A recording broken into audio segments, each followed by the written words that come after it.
may crush sa akin. Kaya alam mo sa mga dressing room. Grabe, finally nakarating tayo dito.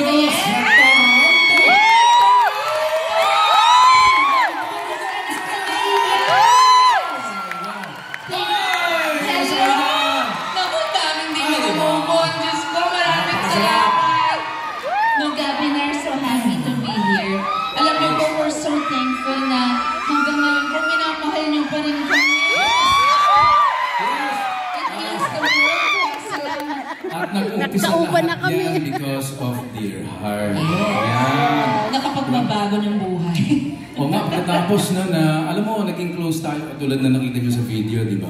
Naging close kami dahil gumawa kami ng pelikula. Kung hindi dahil sa pelikulang yon, talagang... Hindi kami magkakilala. Walang Casey. At kung ano-ano pa. Pinakamagandang anak yon kasi ako nanay. Aminin na natin. Lahat naman ang anak mo cute, pero aminin na natin. Pag Diyos ang nanay, ibang labas. Sorry, ang kapal mo ngayon. Sorry, joke okay lang. Joke lang na hindi rin. Sana nga, naging 5 yan eh. Hindi. Gusto mo nun, 8. Okay naman ako. Ilan ba ang gusto mong anak natin? Hindi na natin kaya. Paglabas nun, natagikoko na. Kaya mo pa yan.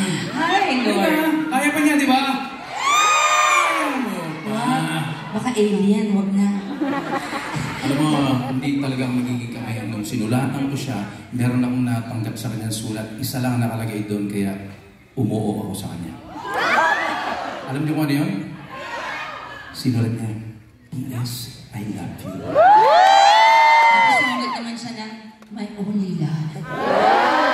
Alam mo, maraming mga katanungan noong araw. Kaya sabi ko sa kanya, sa bagay, tinanong mo sa akin, di ba? Bakit?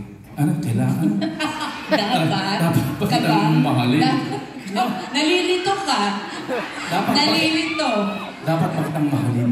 Dapat ka bang mahalin? Hindi, kasi kita eh. Diba? Dapat ba kitang Dapat. mahalin?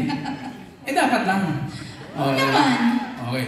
Oo, tapos ang dami pa namin ginawa. Ayun, tayong dalawa. Yes. Wala tayong dalawa pa rin mahal nila. Wala tayong dalawa.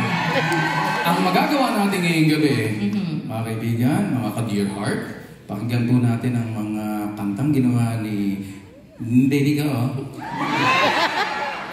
Nahilang ako sabihin eh. Nakakilala po. Lahat ng mga, some of the movies na ginawa namin, kinanta po niya. Pakinggan po natin. Opo, sa pamamagitan ng aming awit,